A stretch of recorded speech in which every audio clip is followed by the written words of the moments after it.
Welcome back, my lovely people. I know it's been a minute, y'all, but your girl have a lot going on sometimes when she's dealing with so many things on this spiritual level. However, don't worry.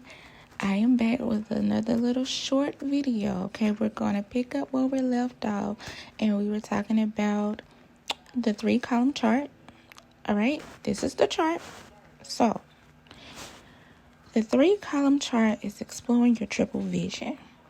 With the 3-column model, you can begin to perceive and function simultaneously with the physical, internal, and symbolic dimensions. You can develop this triple vision by using the 3-column model. Now, I mentioned that in the video before, but the 3-column model gives you a way to consolidate your many perceptions into a higher power prism that reveals the symbolic interconnection of your experiences. This is actually the intent of a spiritual practice, to see through the seeming disorder of everyday life, past your illusions, and into the underlying divine order. The lens of the 3 windows help you ignite spiritual alchemy, the process through which we convert physical perceptions from their leading manifestations into their highest expression, the spiritual or golden level. So, take a look at the center of the column, okay? It represents your inner self, your inner laboratory. Here you take a raw experience of a relationship or job and melt it down. You add the catalyst of choice, the desire to raise the experience to a higher level, and see its underlying purpose as a part of your contract. This molten combination of perception and will determines how you direct this informed energy into a final physical conscious action or a symbolic insight, which is what she calls spiritual gold. This chart is just a small sampling of how things appear different depending on your level of perception. The first column lists how the world is ordered according to your first 3 chakras.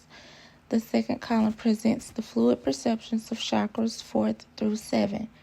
And the third column represents the realm of symbols, imagery, and your spiritual nature.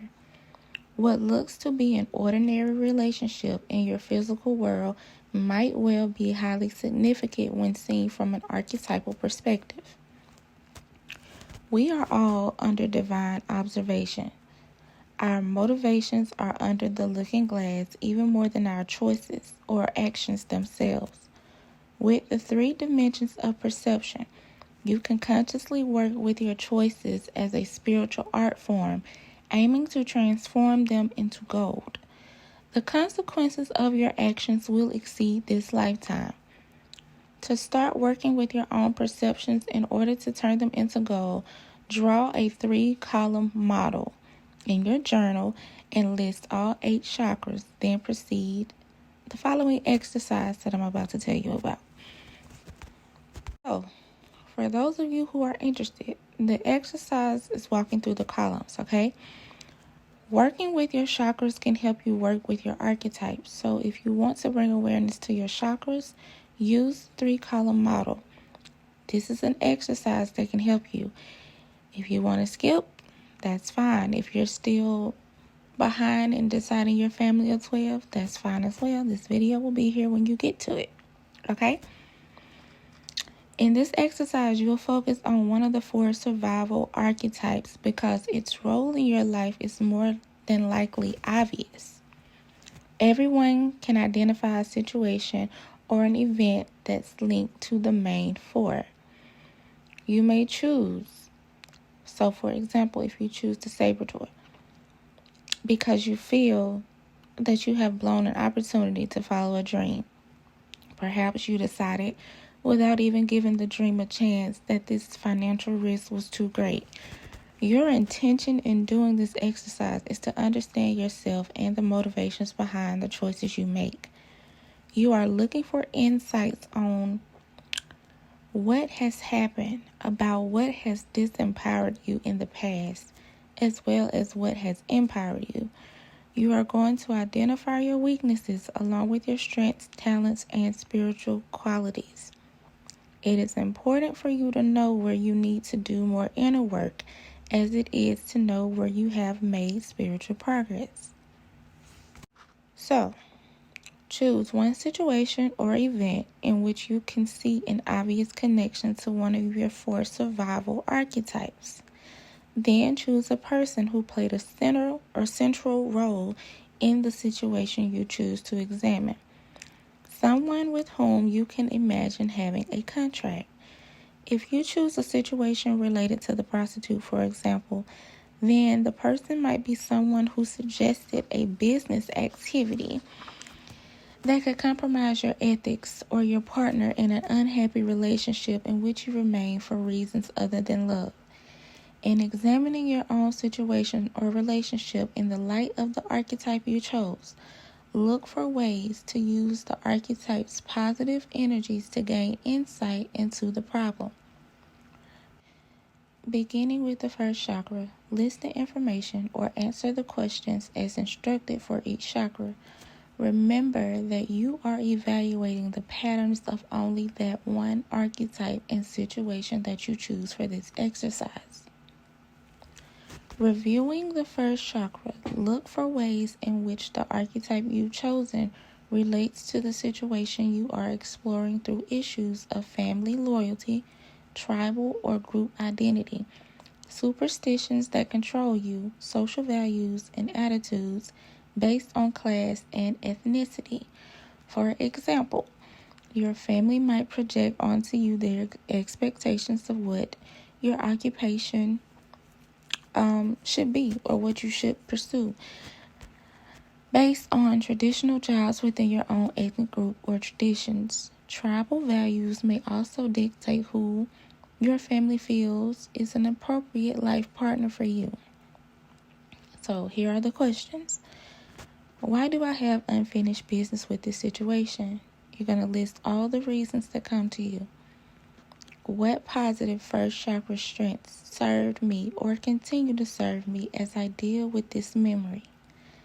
List everything that comes to you. So examples would be the power of your first chakra is groundedness, and its related strengths include physical stability and loyalty. So their shadow side would be exclusions or vengeance, independency, pity for being victimized, and disloyalty. Whatever it is, you're going to list everything that comes to you. Next question is, what family-related issues can I connect to this archetype? Do interactions with my family tend to reduce me, for example, to a dependent child or a victim? Then you're going to go to the second chakra. Now, review the second chakra and describe your survival issues as well as your decision-making process. Include your strengths in these chakra evaluations. The second chakra power is creativity, and its strengths include your ability to give birth to new ideas and projects, the stamina to survive physically and financially, and resilience. Remember that you are working to identify the manner in which you perceive reality with a single archetypal pattern. When you are working with the pattern of the prostitute, for example, you will evaluate whether you see events or circumstances only in terms of financial benefit to you, and whether you are willing to sell some part of yourself to survive or get ahead. Yet reminding yourself that all archetypal patterns are neutral. Be aware that your prostitute pattern can also give you the insight to recognize that you need to move forward, or else you will be selling out your visions and your spirit. This is what I'm going to leave you guys with, and then we'll pick up on the next video. So in the event that you feel that you have sold out in some way, consider the fears that you associate with the second chakra, because these are the fears that your unconscious will project onto a situation or opportunity.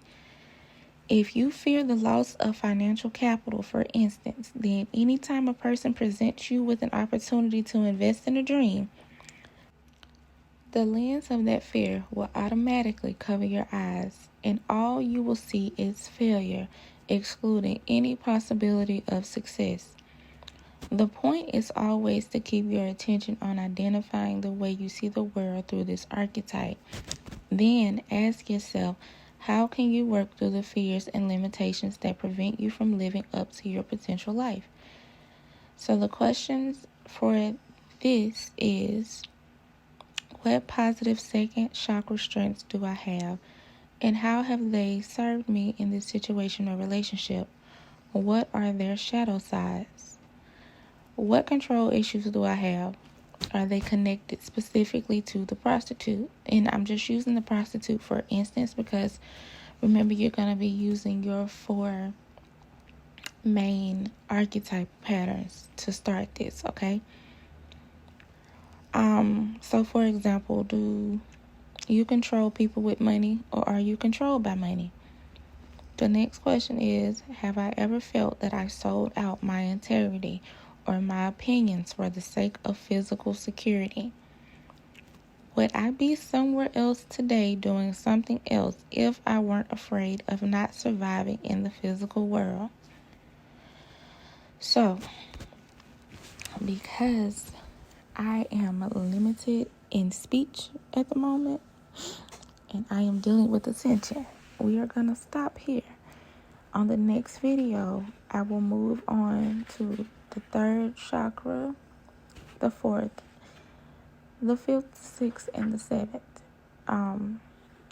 And after we finish going over seeing things in the 3-column chart, or seeing things from this perspective, we're going to move on to a new chapter where we will be talking about your houses and explaining how your houses play a part in who you are and your contracts. And also, we will be entering, let me make sure I'm right. We will be going into a new chapter where we will be talking about reinventing the wheel. So, you guys, love you much. Take care. I will do my best to be back maybe by Monday for the next video. We are still reviewing Sacred Contracts, Awakening Your Divine Potential. We have gotten halfway through this book already, but it's so packed with so much information that I just refuse to rush it because it's so good. It's so much for us to know and learn. And I don't know about everybody else, but I'm pretty sure that there are a few people who would love to know what their contract is and how to operate in it to live up to your divine potential. Until next time, take care, be safe, be blessed, and have a good day. It's connected to you.